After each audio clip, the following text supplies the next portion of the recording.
నమస్కారం అండి. మాటే మంత్రంలో నేను మీ మాధవి. అపార్థం కలిగినప్పుడే బంధం బలపడుతుంది. ఏడుపు పరిచయమైనప్పుడే నవ్వు విలువ తెలుస్తుంది. కష్టాన్ని ఎదురిస్తేనే సంతోషం మన వశం అవుతుంది. బాధ ఉన్నప్పుడే భవిష్యత్తు బాధ్యతగా మారుతుంది. సమస్య తలెత్తినప్పుడే మన సామర్థ్యం బయటపడుతుంది.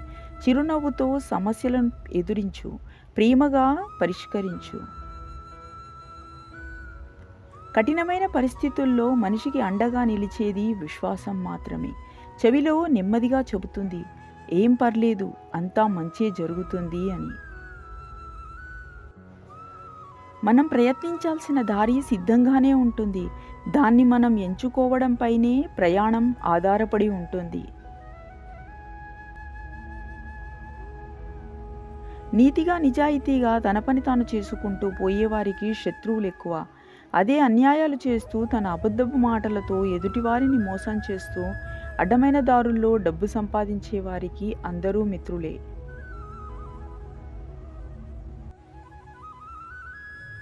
ధనం కోల్పోతే కొంచెమే కోల్పోయినట్లు, తిరిగి సంపాదించుకోవచ్చు. అవకాశం కోల్పోతే కొంచెం కష్టం, అయినా కష్టపడితే తిరిగి సంపాదించుకోవచ్చు. కానీ వ్యక్తిత్వం కోల్పోతే చాలా కష్టం. జీవితకాలంలో దానిని తిరిగి సంపాదించుకోవడం చాలా చాలా కష్టం. నిజాయితీ, ప్రేమ, ఓర్పు మన ఆయుధాలు అయినప్పుడు ప్రపంచంలో ఏ శక్తి మనల్ని అడ్డుకోలేదు. నిరంతరం ఏదో పనిలో నిమగ్నమై ఉన్న వారి జీవితాల్లో కన్నీళ్లకు చోటు ఉండదు. వ్యక్తిగతంగా ఎన్ని కష్టాల్లో ఉన్నా సరే పక్కవారికి సహాయం చేసేందుకు సమయం కేటాయించిన వారే నిజమైన శక్తివంతులు.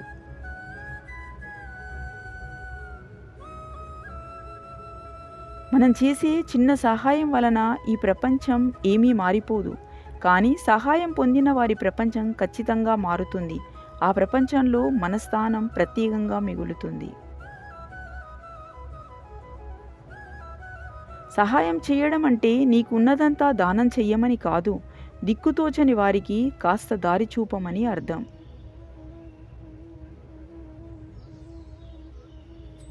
యుద్ధం తప్పదంటే అరచేయి కూడా ఆయుధం అవుతుంది. వద్దనుకుంటే గొడ్డలి కూడా కట్టెలు కొట్టడానికే పనికొస్తుంది. మీ సంకల్ప బలం ఒక్కటే నిజం, మిగిలినదంతా కల్పితం. ప్రేమించు, నటించకు. సహాయం చెయ్యి, తిరిగి ఆశించకు. మాట్లాడు, మాటలతో మాయ చెయ్యకు. నమ్మించు, కానీ నమ్మక ద్రోహం చెయ్యకు. అలిసే వరకు ఆడితే అది ఆట, గెలిచే వరకు చేస్తే అది యుద్ధం. చచ్చేంత వరకు బతికితే అది జీవితం. చచ్చినా కూడా బతికితే అదే మన మంచితనం.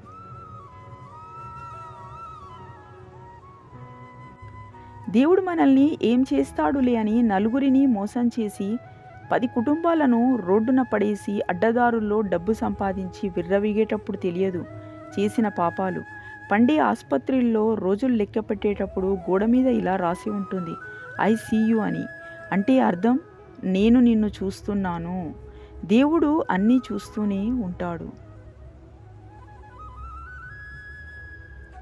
ఎక్కడ విశ్వాసం ఉంటుందో అక్కడ ప్రేమ ఉంటుంది. ఎక్కడ ప్రేమ ఉంటుందో అక్కడ శాంతి ఉంటుంది. ఎక్కడ శాంతి ఉంటుందో అక్కడ దేవుడు ఉంటాడు. ఎక్కడ దేవుడు ఉంటాడో అక్కడ ఆనందం ఉంటుంది. మనిషి ఎంత తెల్లగా ఉన్నా నీడ మాత్రం నల్లగానే ఉంటుంది. మనిషి ఎంత నల్లగా ఉన్నా రక్తం మాత్రం ఎరుపుగానే ఉంటుంది. రంగులతో కాదు, జీవితం మంచి మనసుతో ఉండాలి. ఎవరైనా మిమ్మల్ని వదులుకొని వారు హాయిగా జీవిస్తున్నారంటే వారు మీతో కలిసున్నప్పుడు కూడా వారికి మీ మీద ఏమాత్రమూ ప్రేమ లేదని అర్థం. మనం చేసే మంచి పనులు ఈరోజు మనకు కనబడకపోవచ్చు, కానీ అవి ఒకరి మదిలో సుస్థిర స్థానాన్ని సంపాదిస్తాయని ఎప్పటికీ మర్చిపోవద్దు. ప్రతి సమస్యకు ఒక పరిష్కారం, ప్రతి నీడకు ఒక వెలుగు, ప్రతి బాధలో ఒక ఓదార్పు భగవంతుని దగ్గర ఎప్పుడూ ఒకటి ఉండే ఉంటుంది. విశ్వాసం కోల్పోరాదు. ఎదురు దెబ్బ తగిలినప్పుడు తొందరపడకు, కాసేపు ఆగి ఆలోచించు. జీవితం నీకేదో నేర్పడానికి ప్రయత్నిస్తోందని గ్రహించు. జీవితంలో కొన్ని జ్ఞాపకాలను మర్చిపోతే గానీ బ్రతకలేము. కొన్ని గాయాలను గుర్తుంచుకుంటే కానీ ఎదగలేము. బాగుండటం అంటే బాధలు లేకుండా ఉండడం కాదు. మనకి ఎన్ని బాధలు ఉన్నా అవి చెప్పుకోవడానికి మనకంటూ ఓ తోడు ఉండడం. ప్రతి దాని గురించి తీవ్రంగా ఆలోచించి సాధించేదేమీ లేదు, ఆయాసపడటం తప్ప. శాంతంగా ఉండటం, ఆలోచించడం మొదలుపెట్టండి. ఆరోగ్యంగా, శక్తివంతంగా ఉంటారు.